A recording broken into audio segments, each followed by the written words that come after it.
Eu quero saudar a todos com a gloriosa paz do Senhor. Eu sou o pastor Ciro Sanches Ibordi. Seja bem-vindo ao meu canal. Está começando mais uma videoaula da série de lições bíblicas da CPAD Adultos, segundo trimestre de 2024. Nós estamos estudando sobre a carreira que nos está proposta, uma série de lições maravilhosas. Já tivemos lições muito importantes e hoje não será diferente. Nós temos aí diante de nós a lição de número 8, que, se Deus quiser, será estudada de maneira presencial no dia 26 de maio, que tem como título Confessando e Abandonando o Pecado.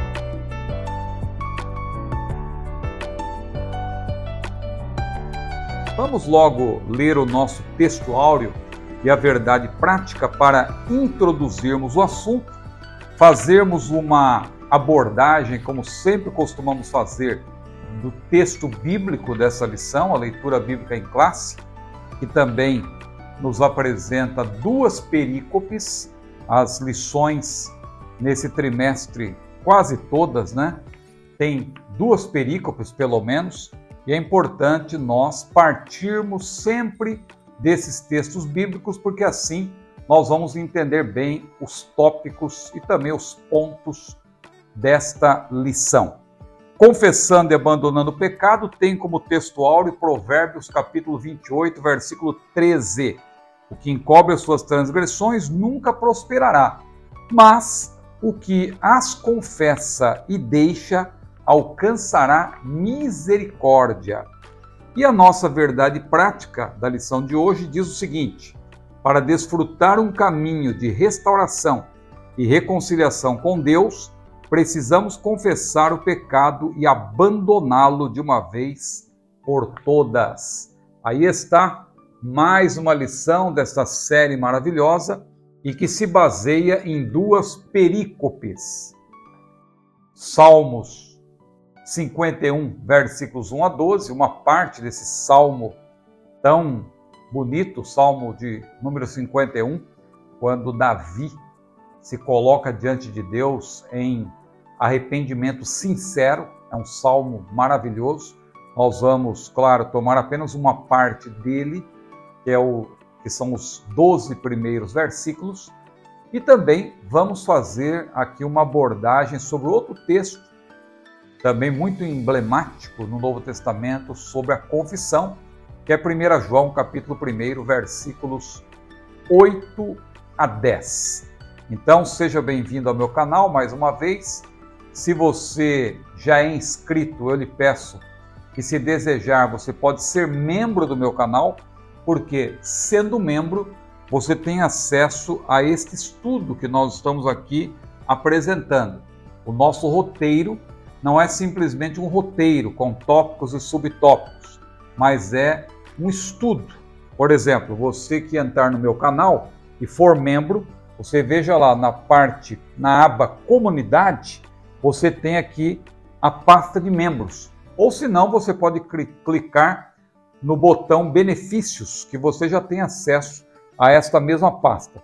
Quando você clica na pasta, claro, você pode escolher o seu navegador, se você estiver acessando por um tablet ou celular. Eu vou escolher aqui o meu, que é o Safari, e aí ele dá acesso a todos os roteiros, inclusive o roteiro da aula de hoje, que você que é membro, você sabe, antes de eu apresentar esse vídeo, você já tem acesso ao roteiro na pasta de membros e pode inclusive imprimir para acompanhar juntamente com esta aula, porque assim você vai ter um maior proveito desta lição. Curta esse vídeo então também, é o que eu lhe peço, compartilhe. É importante que quando você entra, você que é apoiador do nosso canal, já curta, por gentileza, porque isso ajuda a impulsionar o nosso vídeo. Pois bem, a lição de hoje trata sobre a confissão. A confissão, é importante destacar, é uma prática cristã, uma prática genuinamente cristã. Ainda que muitas igrejas não enfatizem mais a necessidade e a importância da confissão para a vida cristã, nós sabemos que se trata de uma prática muito importante, uma prática verdadeiramente cristã, e nós devemos não somente confessar a Deus os nossos pecados, mas também, quando for o caso, evidentemente, confessarmos-los uns aos outros, para que não nos endureçamos, diz a Bíblia, pelo engano do pecado. Eu digo quando necessário, porque, claro, há pecados que nós cometemos por pensamentos, atitudes inconvenientes, mas que não atingem a comunidade como um todo, não afetam a unidade da igreja, então nós podemos confessar esse tipo de pecado somente a Deus. Agora, quando o pecado atinge a comunidade de alguma maneira, ou se algo na nossa consciência acusa, é importante nós também confessarmos uns aos outros, como a própria palavra de Deus diz em Tiago, capítulo 5, versículo 16. O autor de Hebreus também falou que para que nós não nos endureçamos pelo engano do pecado, nós devemos também nos exortar uns aos outros, disse ele, durante o tempo que se chama hoje. E esse texto foi até objeto de estudo na aula anterior, quando falamos sobre a murmuração. Pois bem, vamos então fazer uma rápida abordagem do Salmo 51, mas apenas os versículos 1 a 12, porque o Salmo 51 ele tem muitos pontos importantes a ser destacados, mas para esta lição, a perícope é apenas parte desse salmo, os versículos 1 a 12. É bom dizer que esse salmo de Davi faz parte do segundo livro de Salmos. Você sabe que Salmos, na verdade, é um livro, mas é formado por outros livros. É um conjunto de livros. No caso do Salmo 51, ele faz parte do segundo livro, que abrange os capítulos 42 a 72. Ao todo, 31 capítulos, podemos dizer assim, não é? Há muita gente que fica incomodada quando nós chamamos os salmos de capítulos, porque diz, não são capítulos, são salmos. Pois é, mas quando você vai contar quantos capítulos tem a Bíblia, você inclui os salmos, não inclui? Então não é errado, a rigor, chamar os salmos de capítulos. Claro que é mais adequado, mais apropriado, mais usual você dizer 150 salmos. Mas você pode também falar que o livro de Salmos tem 150 capítulos, não há problema nenhum. Então, desses 31 salmos constantes aí, desse segundo livro de Salmos, 18 são de Davi, 7 de Coré, 1 de Asaf, 1 de Salomão e 4 anônimos.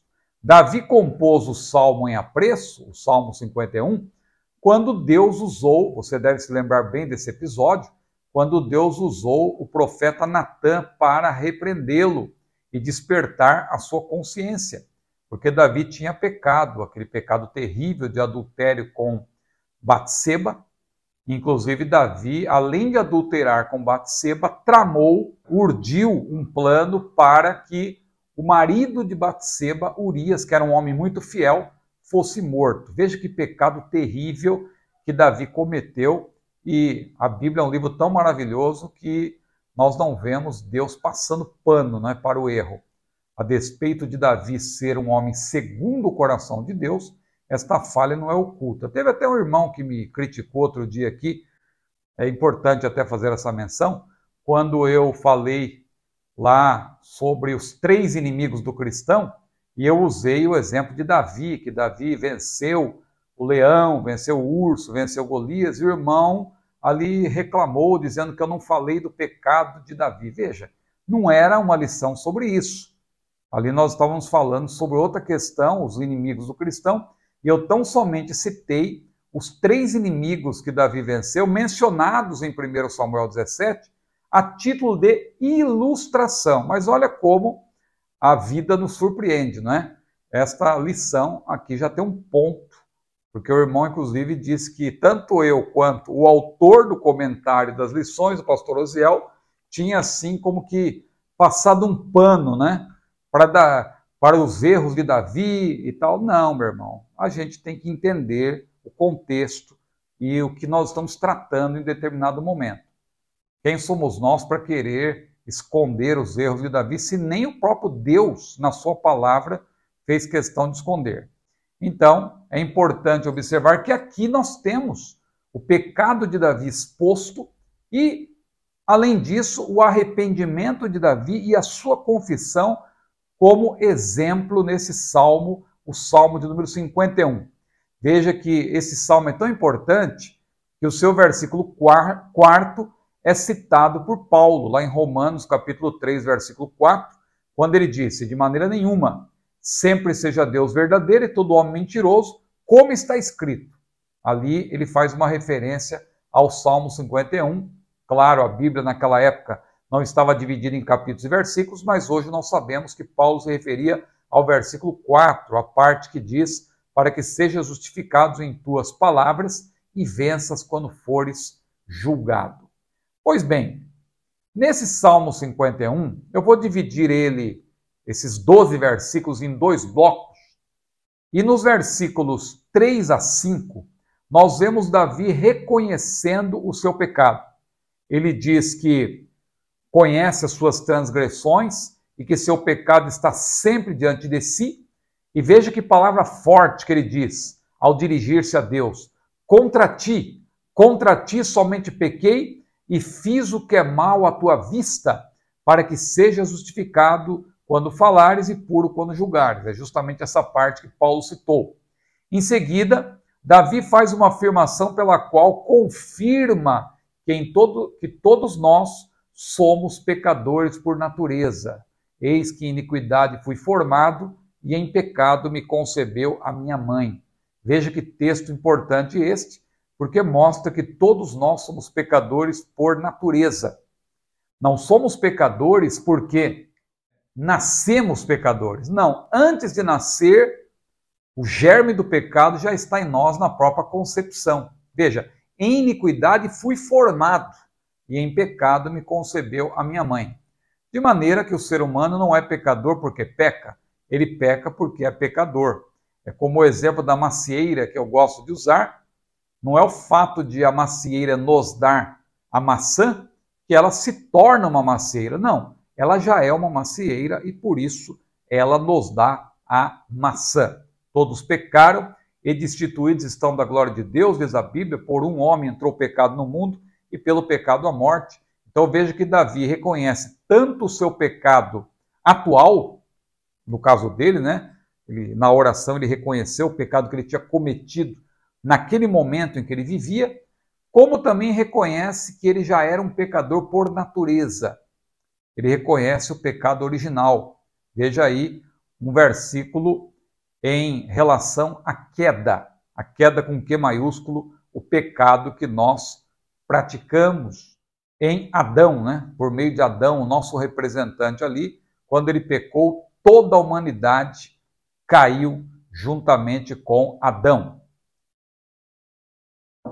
Aí nós temos uma segunda parte, nesse Salmo 51, versículos 1 a 12, que está nos versículos 1 e 2 e os versículos 6 a 12, que é a menção dos inúmeros pedidos que Davi fez. Então veja, Davi reconhece o seu pecado, reconhece a sua iniquidade e ele faz inúmeros pedidos a Deus.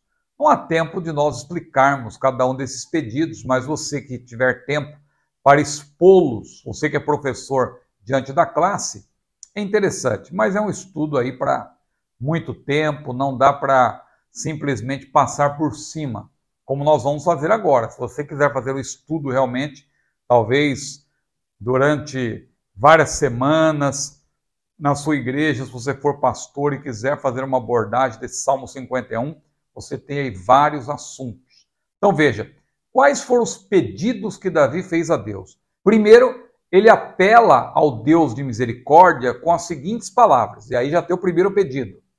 Tem misericórdia de mim, ó Deus, segundo a tua benignidade. Aí vem o segundo pedido.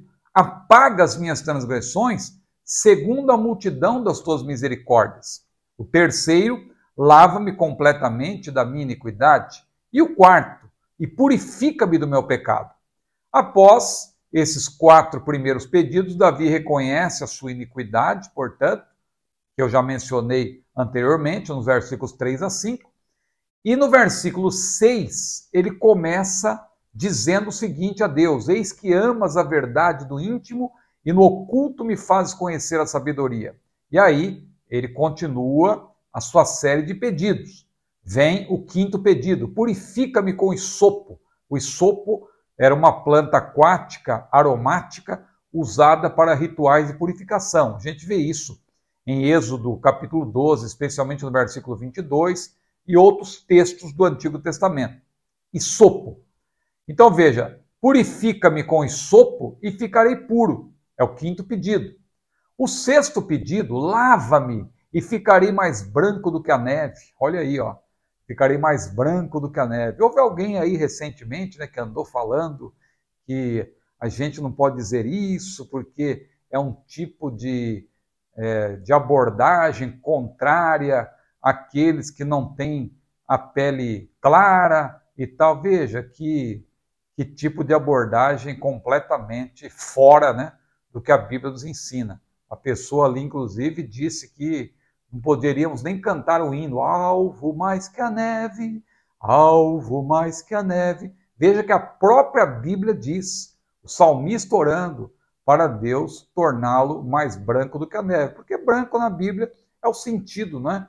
Esta cor fala de pureza, fala de santificação, vida de santidade, tudo isso tem a ver com a cor branca. Muito bem, então veja, faze-me, ele continua dizendo, ó, lava-me e ficarei mais branco que a neve. Aí o 7º pedido, faz-me ouvir júbilo e alegria, para que goze os ossos que tu quebraste. Ele já estava experimentando sofrimento por causa do seu pecado e em razão principalmente de havê-lo ocultado. 8º pedido, esconde a tua face dos meus pecados. 9º, apaga todas as minhas iniquidades. 10º, cria em mim, ó Deus, um coração puro. Olha que pedido que nós devemos fazer sempre, não é? Se viermos a pecar, claro, devemos nos arrepender, mas é sempre importante nós pedirmos a Deus que estejamos cada vez mais puros na sua presença. Renove em mim o espírito reto.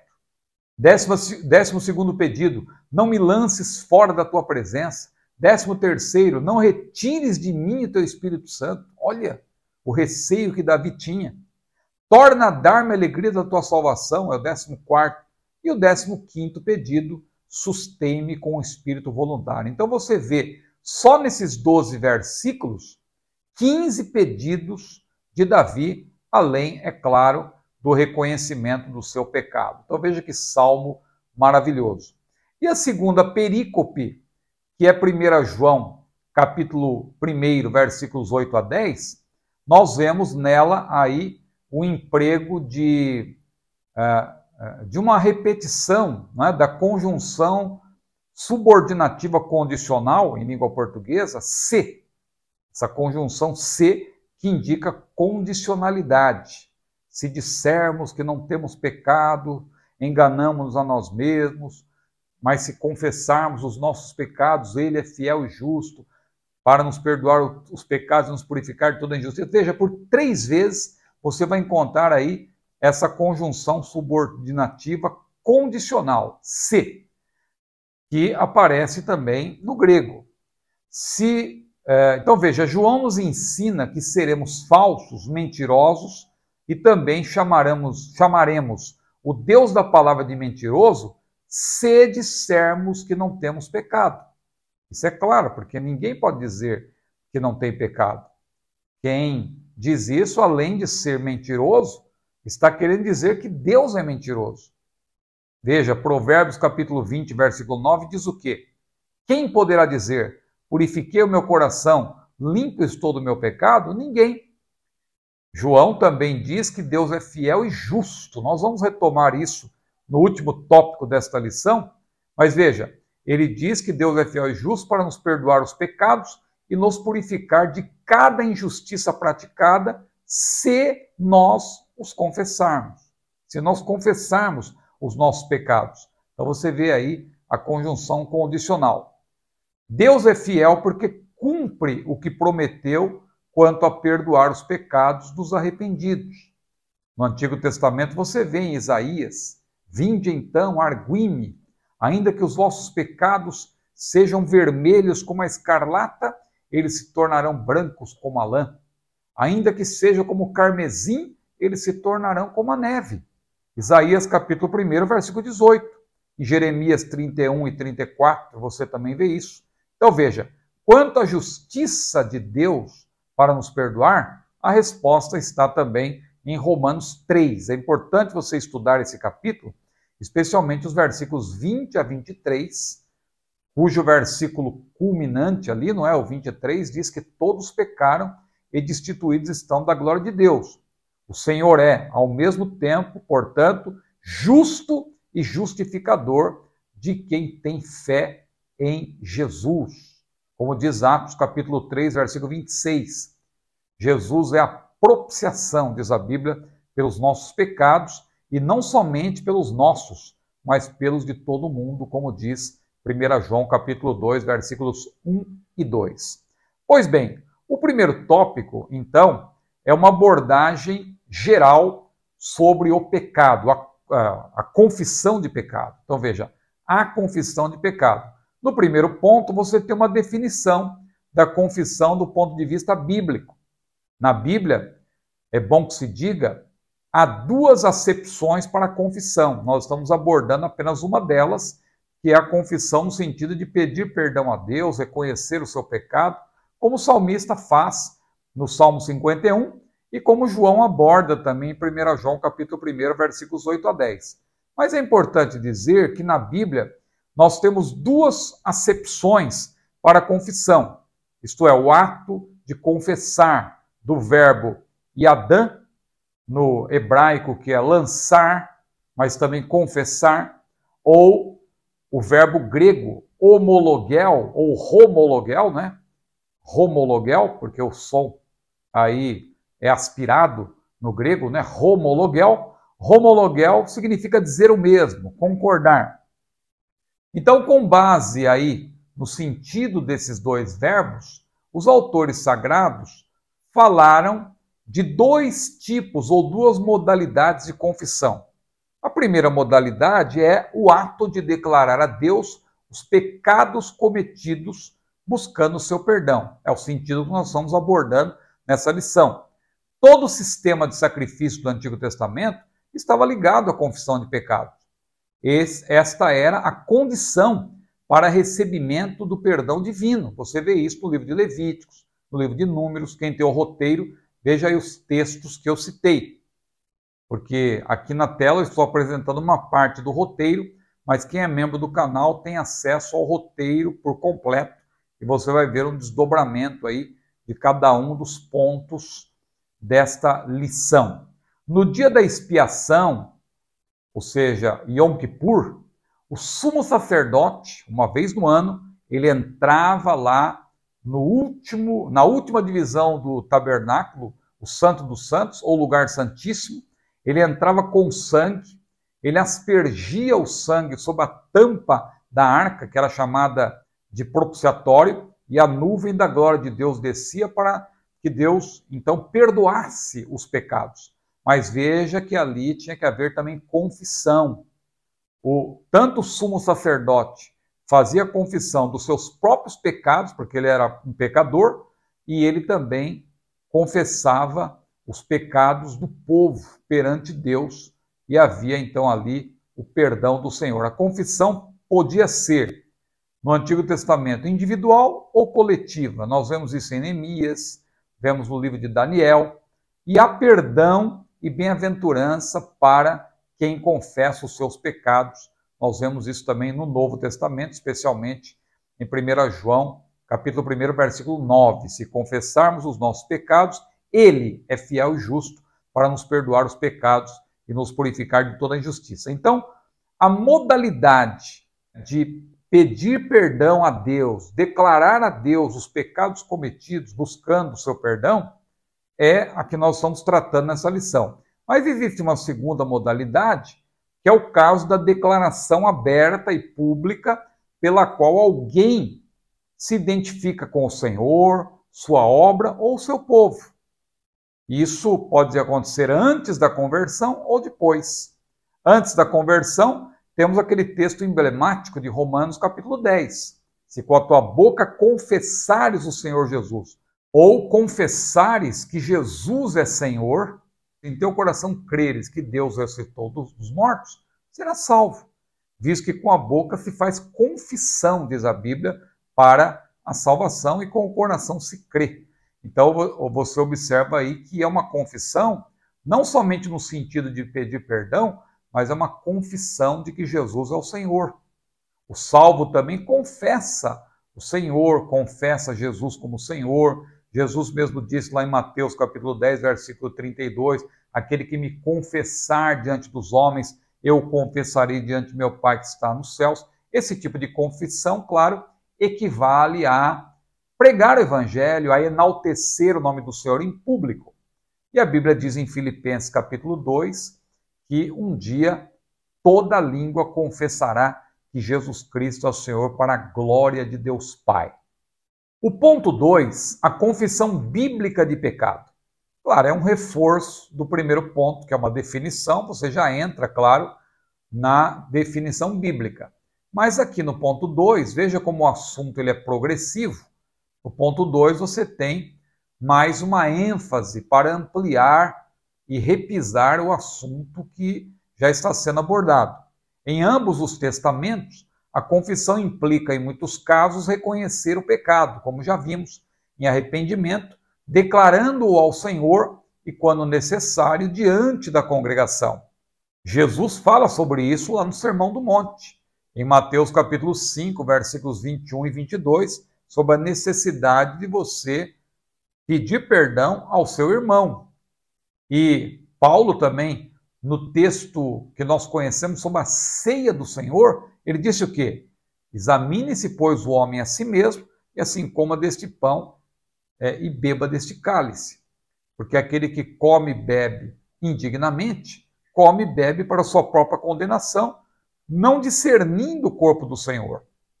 Porque se nós nos julgássemos a nós mesmos, não seríamos condenados com o mundo. Veja, julgar-se ali, um julgar ao outro, não é no sentido de apontar o dedo, de acusar, é no sentido de nós pedirmos perdão uns aos outros, reconhecermos as nossas falhas, porque ninguém é melhor do que ninguém. Todos nós somos pecadores. Então não há motivo para alguém querer se sentir melhor do que o outro.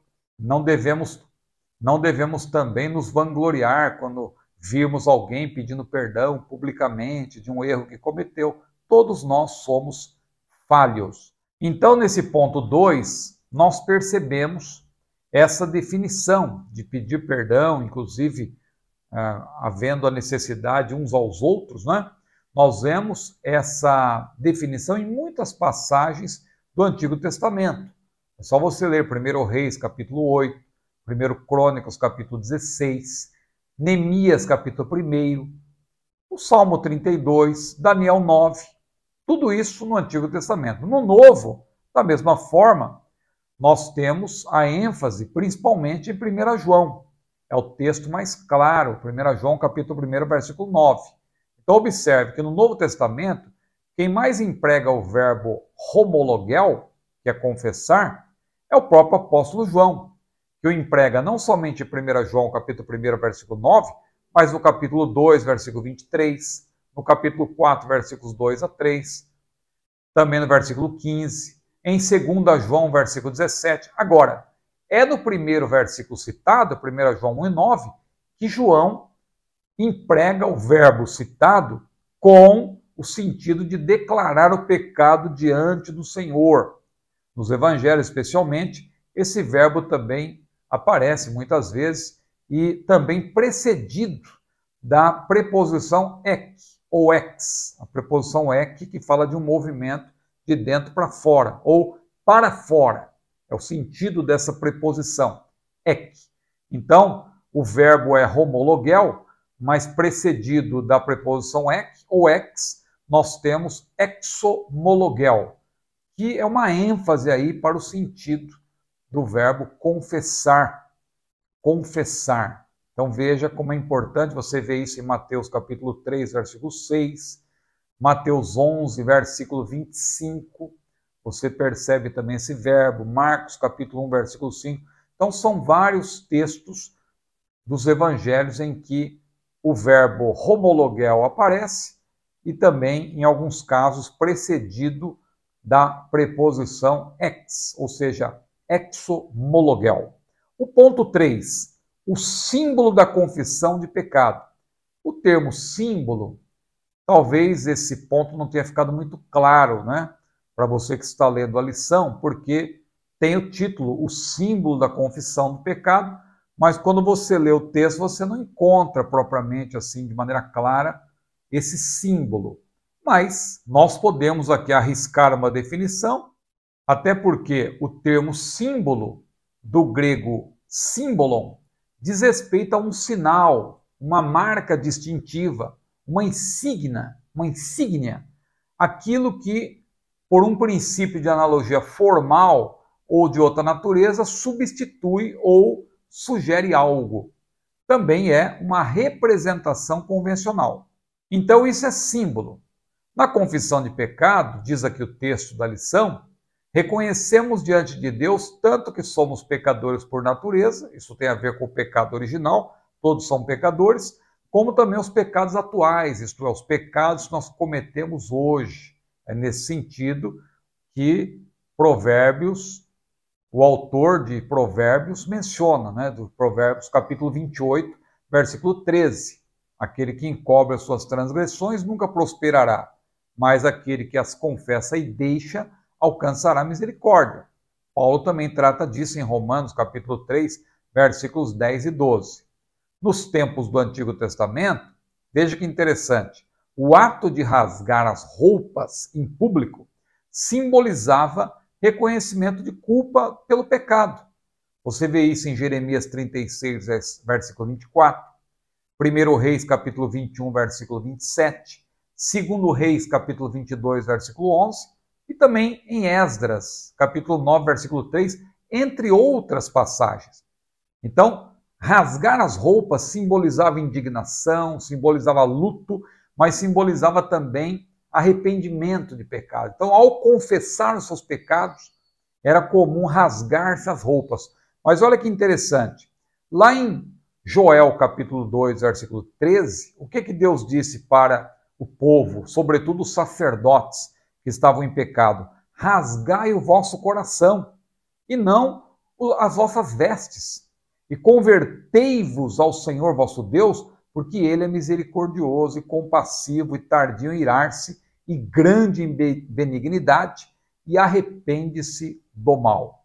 Então, como no ponto 3 aí, a gente não vê de maneira clara qual é o símbolo da confissão, eu posso aqui citar um dos símbolos que eu vejo da confissão, que era rasgar as roupas, mas no nosso caso é rasgar o coração. Então, rasgar o coração é, na verdade, símbolo da verdadeira confissão, porque rasgar o coração nada mais é do que expor tudo diante do Senhor, abrir o coração, ter o coração preparado. O próprio salmista mesmo, depois que ele se arrependeu, Davi no caso, depois de ter pedido perdão a Deus, de ter obtido o perdão do Senhor, no Salmo 57, versículo 7, ele disse o quê? Preparado está o meu coração, ó Deus, preparado está o meu coração, cantarei e salmodiarei. Temos que rasgar o coração na presença do Senhor. O tópico segundo, o perigo do pecado não confessado. Então, o primeiro tópico tem uma definição geral da confissão de pecado, sobretudo no Antigo Testamento, mas também o que é confirmado pelo Novo Testamento, especialmente em 1 João capítulo 1, versículo 9. Mas no segundo tópico, o perigo do pecado não confessado, você tem aqui um desdobramento maior do assunto, porque mostra aí como as pessoas muitas vezes sofrem as consequências de ocultar o seu erro, de não querer tratar ali com Deus, de pedir perdão a Deus. A pessoa prefere ocultar perante as pessoas envolvidas também. Então é importante nós pedirmos perdão a Deus. O primeiro ponto, observe, os males, os pecados não confessados. Ao contrário do que se diz alhures, isto é, em outro lugar, pelos defensores de uma falsa graça, que exclui as boas obras, é interessante. Hoje em dia, muita gente pensa que viver pela graça, ou ser alcançado pela graça, significa estar livre de praticar boas obras. Não é isso que a Bíblia nos ensina. Quando você lê Efésios capítulo 2, versículos 8 a 10, o que está escrito lá? Pela graça sois salvos por meio da fé, e isto não vem de vós, é dom de Deus, não vem das obras para que ninguém se glorie. Agora veja o versículo 10. Porque somos feitura sua, criados em Cristo Jesus, para as boas obras, as quais Deus preparou para que andássemos nelas. Então nós somos salvos pela graça para andar em novidade de vida, para andar praticando boas obras.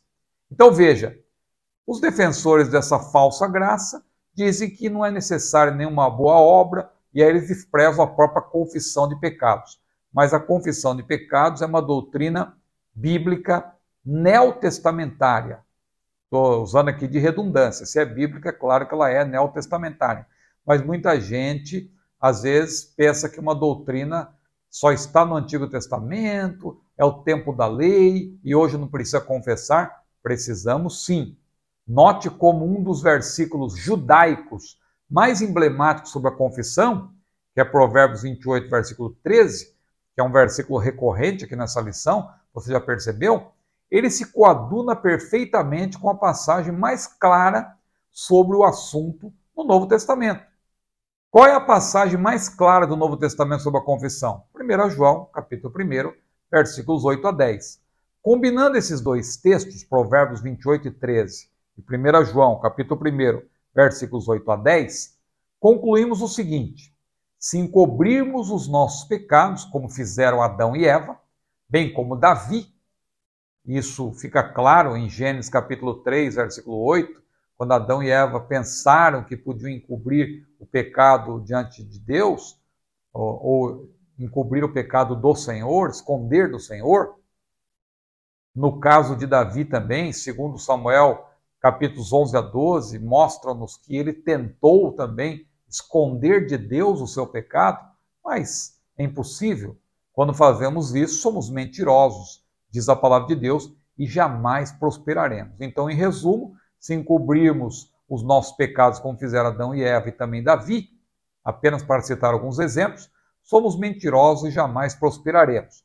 Mas, se os confessarmos abandonando-os, o Deus misericordioso é fiel e justo para nos perdoar os pecados e nos purificar de toda a injustiça.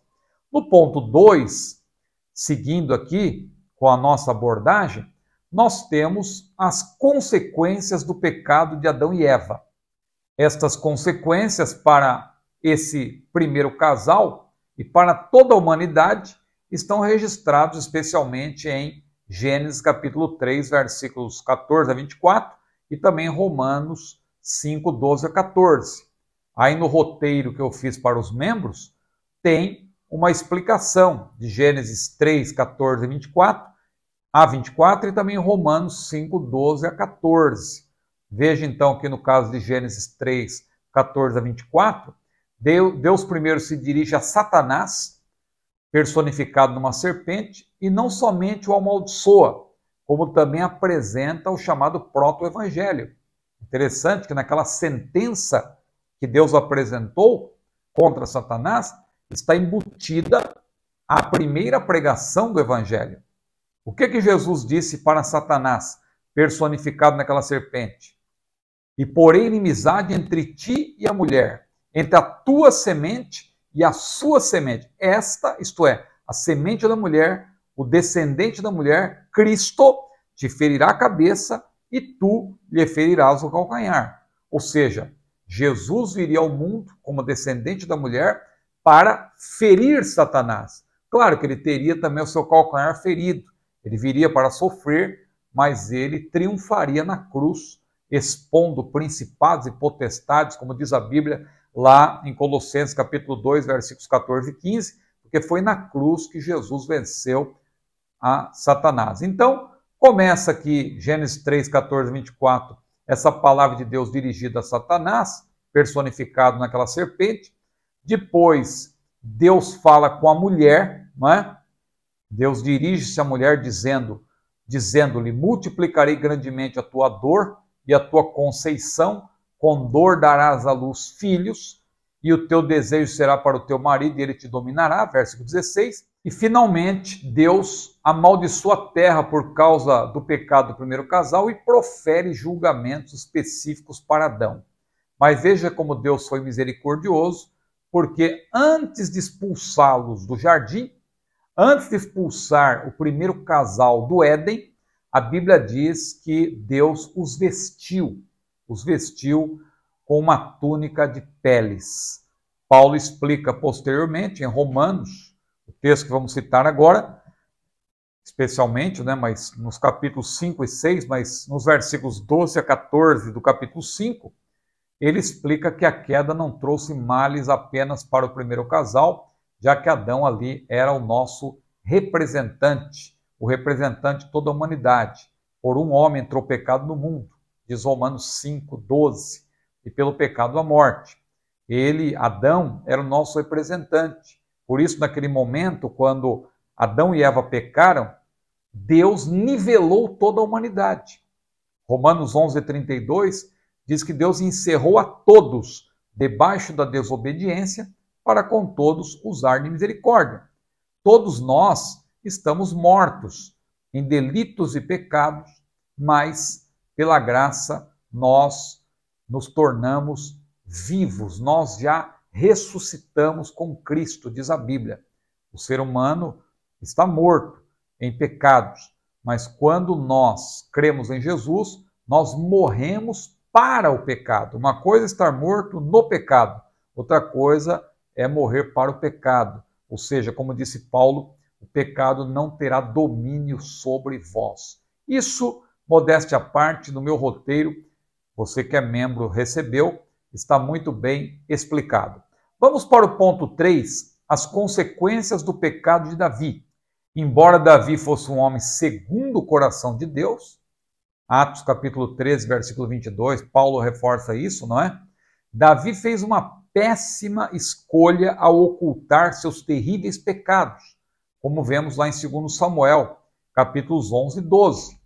Na verdade, à luz de 1 João, capítulo 1, versículos 8 a 10, Davi enganou-se a si mesmo, pois nada está oculto diante daquele com quem temos de tratar, diz Hebreus capítulo 4, versículo 13. O nosso Deus é onisciente, ele é onipotente, ele é onipresente. O que o salmista disse no Salmo 139? Para onde mirei do teu espírito? Ou para onde fugirei da tua face? Se eu subir ao céu, aí tu estás. Se eu descer no mais profundo do abismo, e ali fizer a minha cama, até ali a tua mão me guiará, a tua destra me susterá. O que o salmista quer dizer aí? Que tudo está nu e patente diante do Senhor. Ele é onisciente, ele é onipresente, ele é onipotente. Nada podemos ocultar do Senhor.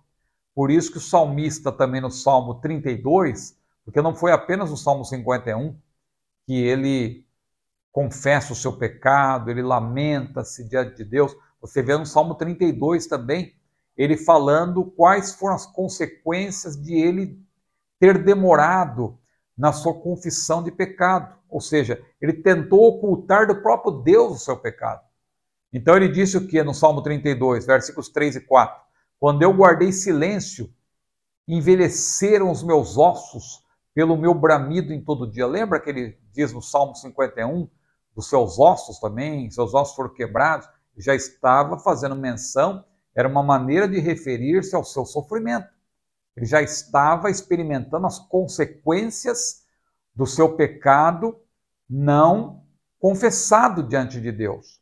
Davi continuava em pecado perante o Senhor, mas então ele diz, olha, quando eu guardei silêncio, envelheceram os meus ossos pelo meu bramido em todo dia, porque de dia e de noite a tua mão pesava sobre mim. O meu humor se tornou em sequidão de estio. Então, quando você vê uma pessoa muito mal-humorada, amargurada, nós não podemos julgar nesse sentido, porque Deus conhece os corações. Mas, assim como falamos da murmuração, o murmurador crônico muitas vezes esconde alguma coisa que faz com que ele seja uma pessoa amarga. Claro que, mesmo confessando antes, Davi experimentaria a consequência do seu erro. Embora Deus endireite caminhos tortos, diz a Bíblia, mas claro que alguma consequência a pessoa experimentará. O pecado não fica impune.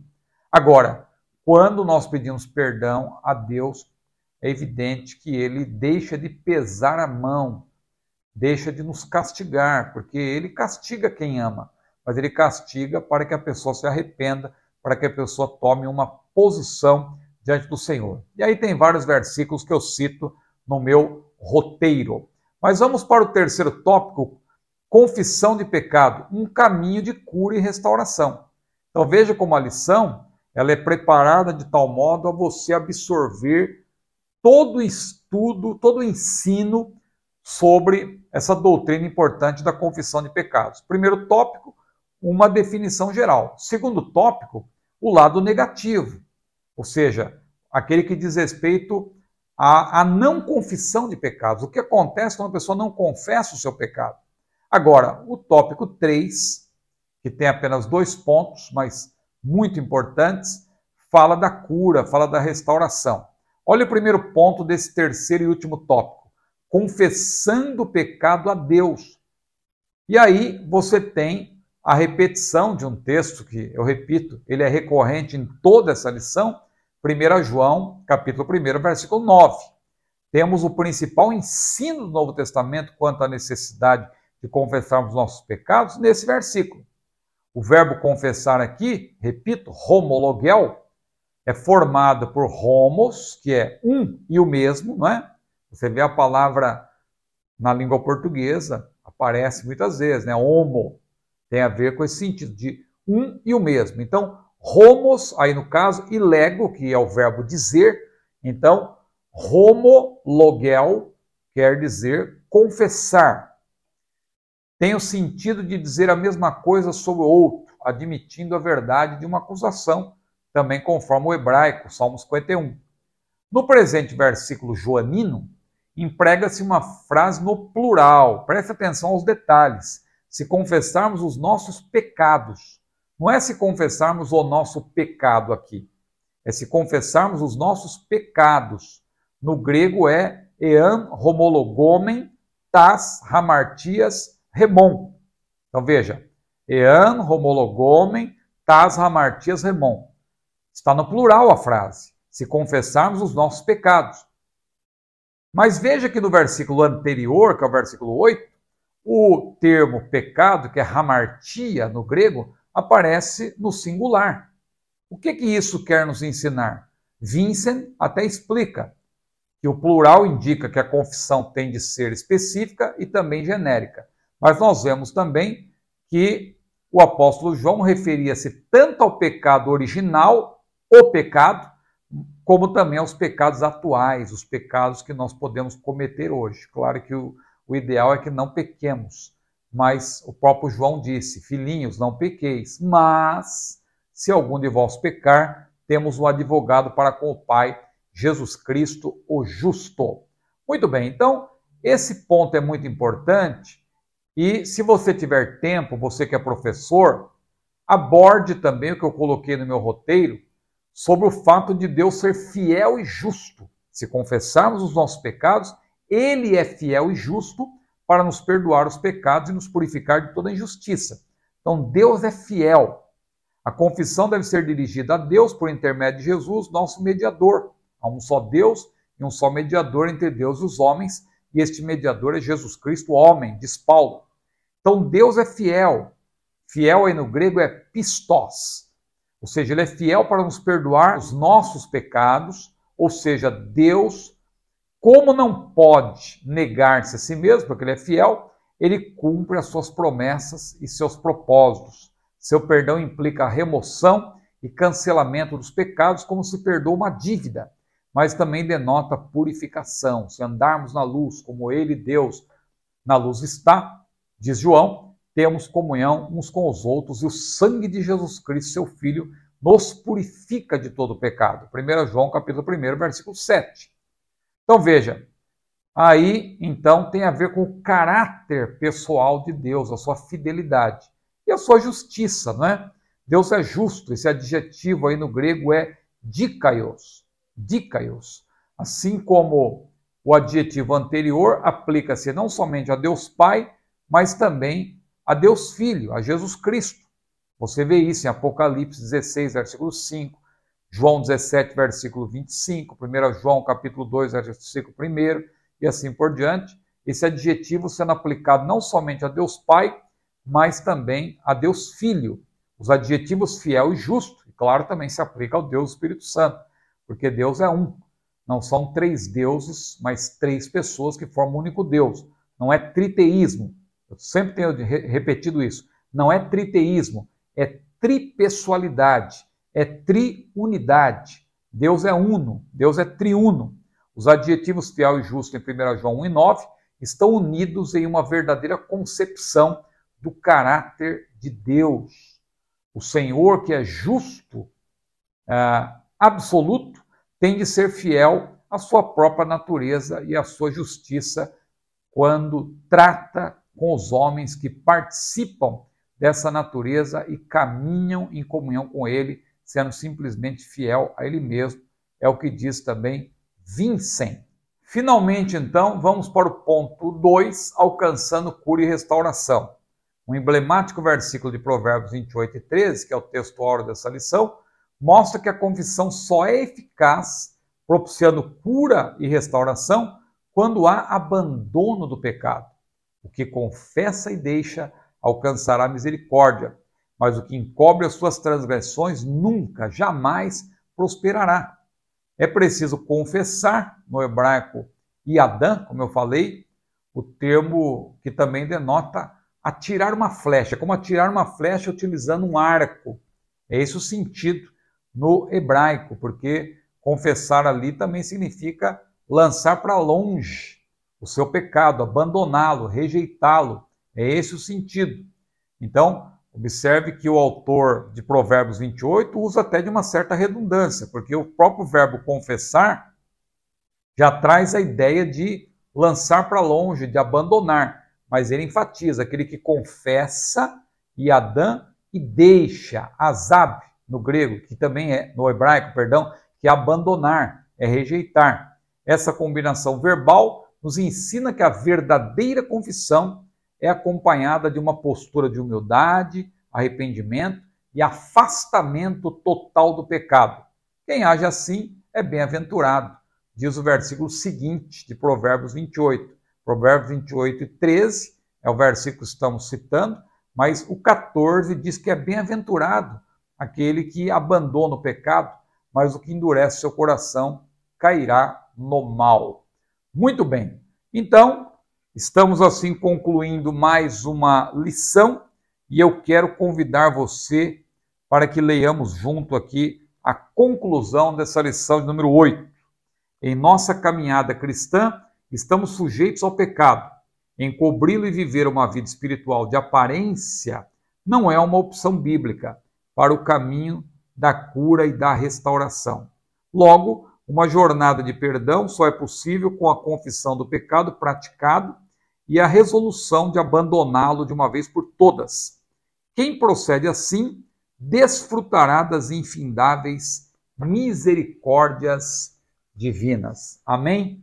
Então aqui está mais uma importante lição concluída aqui no nosso canal. É a lição de número 8. Ainda temos lições maravilhosas. A próxima é resistindo à tentação no caminho. Depois envolvendo uma consciência de santidade. A realidade bíblica do inferno. A bendita esperança, a marca do cristão. E a cidade celestial. Em breve estaremos estudando uma nova lição, que já está sendo até divulgada, eu deixo para divulgar mais adiante, porque eu não quero que vocês percam o foco dessas lições, porque ainda estamos na lição de número 8, ainda tem aí praticamente a metade, né? Ou um pouco menos da metade para ser estudado. Amém? Curta esse vídeo, compartilhe, inscreva-se no meu canal e também, por gentileza, se você desejar, seja membro para que você possa ter o benefício de receber este estudo antecipado, esse estudo completo, né? Porque aqui no vídeo eu divulgo algumas partes, eu publico algumas partes, mas quando você tem acesso à pasta de membros, você pode ter também, você pode visualizar todo o conteúdo do nosso estudo e eu creio que isso será benéfico, especialmente para você que é professor. Tá certo? Que Deus abençoe a sua vida, a paz do Senhor.